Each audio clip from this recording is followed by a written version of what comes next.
Madhya Pradesh civil सेवा अवकाश नियम 2025। जैसे कि हमें पता है कि वर्तमान में कर्मचारियों के लिए जो अवकाश नियम है 1977 वो लागू हो रहे हैं और इसमें अब परिवर्तन कर दिया गया है। इस संबंध में जो राजपत्र है वो जारी किया गया है, जो कि 24 नवंबर 2025 को जारी किया गया, जिसमें बताया गया कि अब मध्य प्रदेश के समस्त विभागों के कर्मचारियों के लिए जो नए अवकाश नियम हैं वो 1 जनवरी 2026 से लागू कर दिए जाएंगे, जिसमें काफ़ी कुछ नए परिवर्तन किए गए हैं। आइए देखते हैं कि जो मध्य प्रदेश सिविल सेवा अवकाश नियम है 2025, इसमें कौन कौन से बड़े परिवर्तन किए गए हैं और किस प्रकार से कर्मचारियों को इसमें लाभ होगा या फिर किस प्रकार से इसमें कुछ संशोधन किए गए हैं। आइए समझते हैं। सबसे पहले इसमें हम समझ लेते हैं कि इसकी जो प्रभावी तिथि है वो क्या है। तो 1 जनवरी 2026 से प्रदेश के समस्त शासकीय सेवकों के लिए जो नए अवकाश नियम हैं वो लागू हो जाएंगे। सबसे पहले यदि शर्तों की हम बात करें तो इसमें विशेष शर्तें दी गई हैं। पहली शर्त जो इसमें बताई गई है कि जो अवकाश है इसमें कर्मचारी का अधिकार नहीं है। कर्मचारी जो है वो अवकाश का दावा अधिकार के रूप में नहीं कर सकता, जबकि पूर्व में यदि हम देखें तो लगभग जो अवकाश था कर्मचारियों का वो अधिकार माना जाता था। लेकिन नए नियमों के अनुसार इसमें पहली शर्त दी गई है कि कर्मचारियों का जो अवकाश है वो उनका अधिकार नहीं है। इसमें सक्षम अधिकारी जो है आवश्यकता अनुसार अवकाश को निरस्त कर सकता है। दूसरी जो शर्त इसमें दी गई है कि किसी भी शासकीय सेवक को 5 वर्ष से अधिक निरंतर अवधि के लिए अवकाश स्वीकृत नहीं किया जाएगा। तीसरा कि जब हम अवकाश लेते हैं तो इस अवकाश की अवधि में कर्मचारी किसी भी प्रकार का रोजगार अलग से नहीं करेगा, इसमें प्रतिबंध है। और चौथी जो शर्त इसमें बताई गई है कि चिकित्सा के आधार पर अवकाश के लिए पंजीकृत चिकित्सक का प्रमाण पत्र होना अनिवार्य है। तो इस प्रकार से मुख्य रूप से 3-4 शर्तें इसमें बताई गई हैं, जो कि राजपत्र के पेज क्रमांक 4 से 8 तक आप इसमें देख सकते हैं।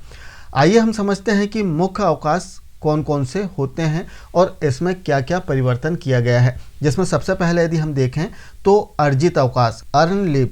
तो अर्जित अवकाश जो है कर्मचारी को प्रत्येक कैलेंडर वर्ष में 30 दिन का अर्जित होगा। कैलेंडर वर्ष अर्थात 1 जनवरी से लेकर 31 दिसंबर तक एक वर्ष में 30 दिनों का अर्जित अवकाश कर्मचारी को मिलेगा।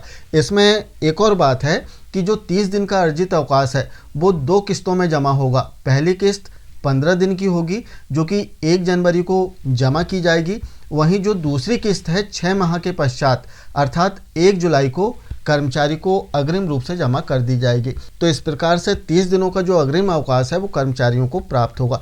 इसके अतिरिक्त इसमें एक और परिवर्तन किया गया है इसके संचय के संबंध में। जैसे इसमें बताया गया कि अधिकतम संचय जो है इसकी सीमा 300 दिन की है, जबकि पूर्व में यदि हम देखें तो अलग अलग विभागों में इसकी जो सीमा थी वो पृथक पृथक थी। लेकिन अब समस्त विभागों के लिए जो अग्रिम अवकाश के संचय की सीमा है, एक लिमिट इसमें फिक्स कर दी गई है 300 दिनों की, जो कि पूरे सेवा काल में कर्मचारियों को काउंट होगी, क्रेडिट होगी। और इससे संबंधित जो विस्तृत निर्देश हैं आप राजपत्र में देख सकते हैं। इसके लिए नियम 25 इसमें बताया गया है। जैसे हम राजपत्र भी देखें तो इसमें रूल्स बताए गए हैं।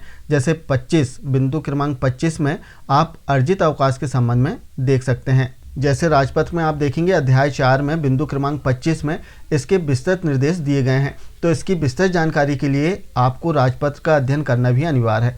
इसके अतिरिक्त इसमें अगला जो अवकाश हम देखेंगे अर्धवेतन अवकाश, हाफ पे लीव। तो जो अर्धवेतन अवकाश है वो प्रत्येक कैलेंडर वर्ष में, कैलेंडर वर्ष स्पष्ट है जो कि 1 जनवरी से 31 दिसंबर तक का रहेगा। तो प्रत्येक वर्ष में 20 दिन का अर्धवेतन अवकाश कर्मचारी को मिलेगा और इसकी भी 2 किस्त होंगी, जो कि पहली किस्त 10 दिनों की रहेगी जो 1 जनवरी को क्रेडिट होगी। वहीं दूसरी जो किस्त है 6 माह के पश्चात 1 जुलाई को क्रेडिट कर दी जाएगी 10 दिनों की। तो इस प्रकार से जो अर्धवेतन अवकाश है हाफ पे लीव वो कर्मचारी को मिलेगा 20 दिनों का। इसके अतिरिक्त इसमें हम देखें तो जो अगला अवकाश इसमें हमें प्राप्त होगा लघुकृत अवकाश। अब यदि कर्मचारी के पास में अर्धवेतन अवकाश है तब लघुकृत अवकाश को बदला जा सकता है, लेकिन इसके लिए शर्त दी गई है कि इसमें अर्धवेतन अवकाश की दुगनी मात्रा काटी जाएगी। अर्थात जैसे 10 दिनों का आपको अर्धवेतन अवकाश काउंट है, आपके क्रेडिट है, और यदि आपने 5 दिनों का जो लघुकृत अवकाश है वो लिया है तब आपका 10 दिनों का जो अर्धवेतन अवकाश है वो काटा जाएगा। अर्थात एक लघुकृत अवकाश के लिए 2 अर्धवेतन अवकाश की कटौती कर दी जाएगी। तो इस प्रकार से जो लघुकृत अवकाश है वो कर्मचारी ले सकते हैं। इसके बाद में यदि हम देखें तो असाधारण अवकाश, एक्स्ट्रा ऑर्डिनरी लीव, तो इसमें स्पष्ट है कि यदि कर्मचारी के पास में कोई भी अन्य अवकाश देय ना हो तब बिना वेतन के असाधारण अवकाश स्वीकृत किया जा सकता है। कर्मचारी के पास में किसी भी प्रकार का अवकाश नहीं है तब ऐसी स्थिति में जो एक्स्ट्रा ऑर्डिनरी लीव है वो कर्मचारी ले सकता है बिना वेतन के। तो इस प्रकार हमने अभी 3-4 अवकाश देखे। अब हम बात करते हैं विशेष अवकाश की, जो स्पेशल काइंड ऑफ लीव है इसकी, जिसमें विशेष जो अवकाश होते हैं जैसे कि प्रसूति अवकाश, पितृत्व अवकाश या फिर उच्च अध्ययन के लिए अवकाश। तो इस प्रकार से विभिन्न प्रकार के अवकाश होते हैं जिनमें परिवर्तन किया गया है, जो नया राजपत्र जारी किया गया है इसमें। जैसे प्रसूति अवकाश की हम बात करें तो प्रसूति अवकाश में बहुत अधिक परिवर्तन नहीं किया गया है, लेकिन कुछ नए इसमें पार्ट जोड़े गए हैं, कुछ नए अंश इसमें ऐड किए गए हैं। प्रसूति अवकाश जो है वो महिला शासकीय सेवकों को मिलेगा और इसके लिए जो अवधि है वो 180 दिन अर्थात 6 माह का प्रसूति अवकाश महिला शासकीय सेवक को मिलेगा। लेकिन इसके लिए एक शर्त दी गई है कि जिनकी 2 से कम जीवित संतानें हैं वे प्रसूति अवकाश को ले सकते हैं। इसके बाद यदि हम देखें तो गर्भपात अर्थात अबॉर्शन या फिर मिसकैरेज की स्थिति में पूरे सेवा काल में अधिकतम 45 दिन का जो अवकाश है जो महिला शासकीय सेवक हैं उन्हें मिल सकेगा। साथ ही हम देखें तो सैरोगेसी के माध्यम से बनी कमीशनिंग माँ को भी 180 दिन का जो प्रसूति अवकाश है वो देय होगा। तो इस प्रकार से जो प्रसूति अवकाश है संबंध में नियम बताए गए हैं। सैरोगेसी अर्थात किसी के माध्यम से संतान प्राप्त करना, तो इस प्रकार से जो कमीशनिंग माँ हैं उन्हें भी 180 दिन का जो अवकाश है वो प्राप्त होगा। इसके अतिरिक्त यदि हम देखें तो पितृत्व अवकाश, जो पितृत्व अवकाश है वो पुरुष शासकीय जो सेवक हैं जिनकी 2 से कम जीवित संतानें हैं इन्हें 15 दिन का जो अवकाश है वो प्राप्त होता है। और जो 15 दिन का अवकाश है वो पत्नी के प्रसव के 15 दिन पूर्व या फिर प्रसव से 6 महीने बाद तक 15 दिन का जो अवकाश है वो ले सकते हैं पुरुष शासकीय सेवक। साथ ही हम देखें तो संतान पालन अवकाश, चाइल्ड केयर लीव, इस संबंध में जो रूल्स हैं यहाँ पर लिखे हुए हैं आप राजपत्र में भी देख सकते हैं। अब यहाँ पर हम बता दें कि जो संतान पालन अवकाश है इसमें थोड़ा परिवर्तन किया गया है, क्योंकि संतान पालन अवकाश जो है इसमें परिवर्तन वेतन से संबंधित किया गया है।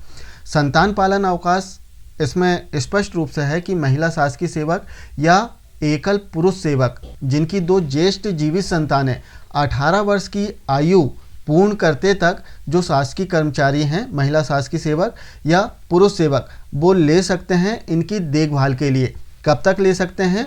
जो संतानें हैं उनकी 18 वर्ष की आयु पूर्ण होते तक। और इसकी जो अवधि है अर्थात कुल जो अवकाश है वो 2 वर्ष का प्राप्त होता है। कुल 730 दिनों का अवकाश चाइल्ड केयर लीव जो संतान पालन अवकाश है वो प्राप्त हो सकता है। लेकिन इसके लिए जैसे पूर्व में भी 2 वर्षों का जो चाइल्ड केयर लीव था वो प्राप्त होता था, लेकिन इसमें इस बार परिवर्तन किया गया है। और जो परिवर्तन हुआ है जिसमें बताया गया वेतन भुगतान के संबंध में, जिसमें बताया गया कि पहले 365 दिनों के लिए कर्मचारी को 100% वेतन मिलेगा, लेकिन अगले जो 365 दिन हैं इसके लिए कर्मचारी को 80% वेतन दे होगा।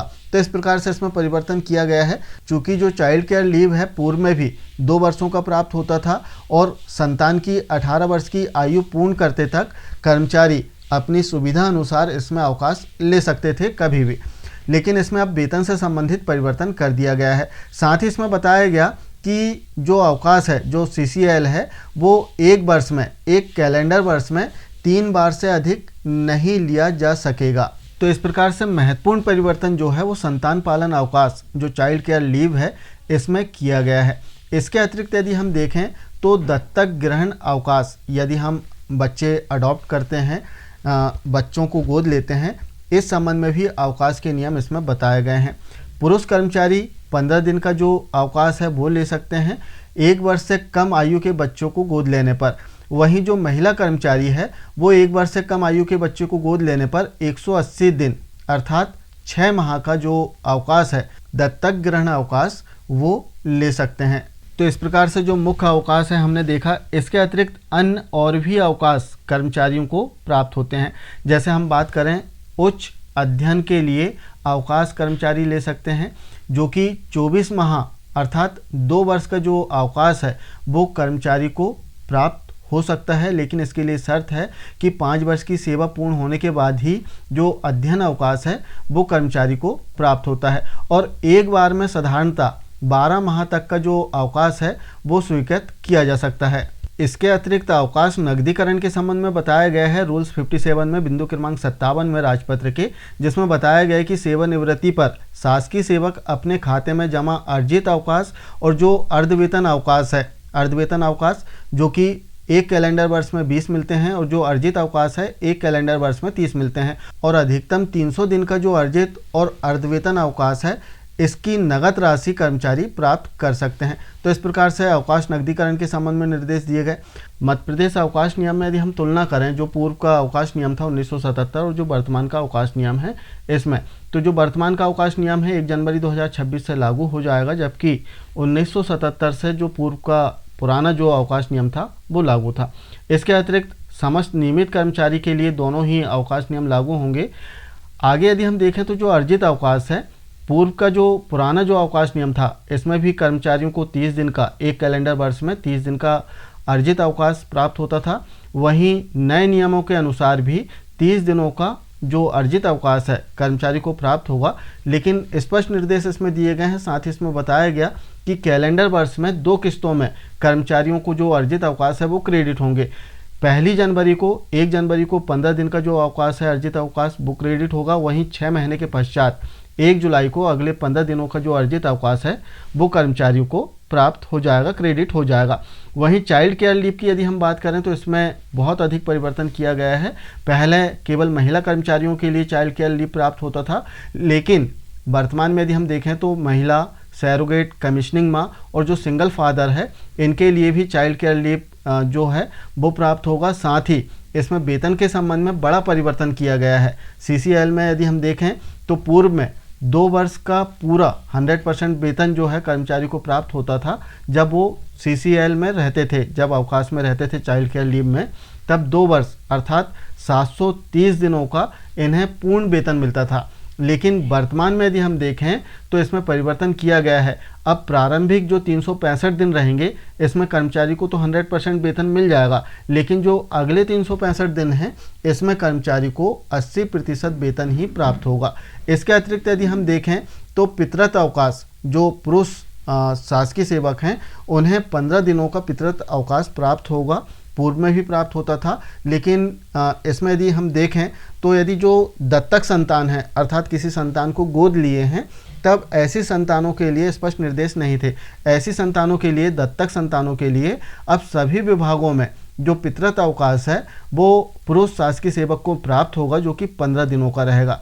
साथ ही यदि हम देखें तो जो अर्धवेतन अवकाश है, हाफ पे लीव, जो पूर्व में भी 20 दिनों का प्राप्त होता था, वर्तमान में भी 20 दिनों का प्राप्त होगा और 2 किस्तों में क्रेडिट होगा, जिसकी पहली किस्त जो है वो 1 जनवरी को और दूसरी जो किस्त है 1 जुलाई को 10 दिनों की क्रेडिट कर दी जाएगी। इसके अतिरिक्त यदि हम देखें तो जो लघुकृत अवकाश है पूर्व में भी उपलब्ध था और वर्तमान में जो लघुकृत अवकाश है वो भी उपलब्ध है, लेकिन इसमें एक परिवर्तन है, एक चेंज है, या फिर स्पष्ट रूप से बताया गया है कि जो आपका अर्धवेतन अवकाश है 2 दिन की कटौती करके एक लघुकृत अवकाश स्वीकृत कर दिया जाएगा। एक और बड़ा परिवर्तन यदि इसमें हम देखें मेडिकल अवकाश में, जैसे कि पूर्व में केवल हम जो मेडिकल सर्टिफिकेट था इसके आधार पर कर्मचारियों को अवकाश मिल जाया करता था, लेकिन वर्तमान में केवल मेडिकल सर्टिफिकेट के आधार पर अवकाश मिल जाए जरूरी नहीं है, क्योंकि जैसे कि पूर्व में सबसे प्रारंभ में भी हमने देखा कि कर्मचारी का अवकाश अधिकार नहीं है।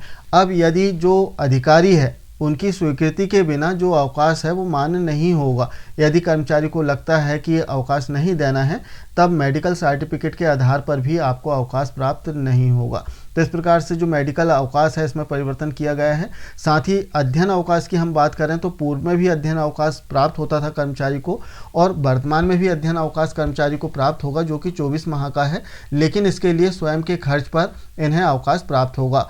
नकदीकरण की यदि हम बात करें तो EL का कैश पहले मिलता था, लेकिन अब जो अर्जित अवकाश है और जो अर्धवेतन अवकाश है दोनों का नकदीकरण प्राप्त होगा और इसके लिए अधिकतम लिमिट जो बताई गई है 300 दिनों की इसमें दी गई है। तो इस प्रकार से यदि हम देखें तो मध्य प्रदेश सिविल सेवा अवकाश नियम 2026 लागू होगा, जो कि 1 जनवरी 2026 से लागू हो जाएगा। अब यदि हम राजपत्र में देखें तो जो आकस्मिक अवकाश है इस संबंध में स्पष्ट उल्लेख नहीं किया गया है, ना ही कोई निर्देश दिए गए हैं। तो इसका तात्पर्य ऐसा नहीं है कि जो आकस्मिक अवकाश कर्मचारियों को मिलते थे वो लैप्स हो गए या वो नहीं मिलेंगे, वो यथावत रहेंगे। क्योंकि यदि परिवर्तन की हम बात करें, जो भी परिवर्तन हुए हैं वो राजपत्र में बताए गए हैं कि किस प्रकार से परिवर्तन होगा। लेकिन यदि आकस्मिक अवकाश के संबंध में नहीं बताया गया तो इसका तात्पर्य ऐसा नहीं है कि अवकाश नहीं मिलेगा। पूर्ववत यथावत जो आकस्मिक अवकाश कर्मचारियों को मिलते थे, 13 जो आकस्मिक अवकाश पुरुष शासकीय सेवकों को मिलते थे वो मिलेंगे। इसके अतिरिक्त महिला शासकीय सेवकों के लिए जो आदेश जारी किया गया था 7 अतिरिक्त जो सीएल थी जो आकस्मिक अवकाश देने का, वो भी यथावत रहेगा। तो इस प्रकार से आकस्मिक अवकाश में किसी भी प्रकार का जो उल्लेख जो राजपत्र है इसमें नहीं किया गया है वो यथावत रहेगा। आशा है जानकारी आप समझ पाए होंगे कि जो नए नियम अवकाश नियम 2025 लागू हो रहे हैं इसमें हमें क्या क्या लाभ हैं, कौन कौन से नुकसान होने वाले हैं। मिलते हैं कुछ इसी प्रकार की जानकारियों के साथ में नेक्स्ट वीडियो में। तब तक के लिए जय हिंद।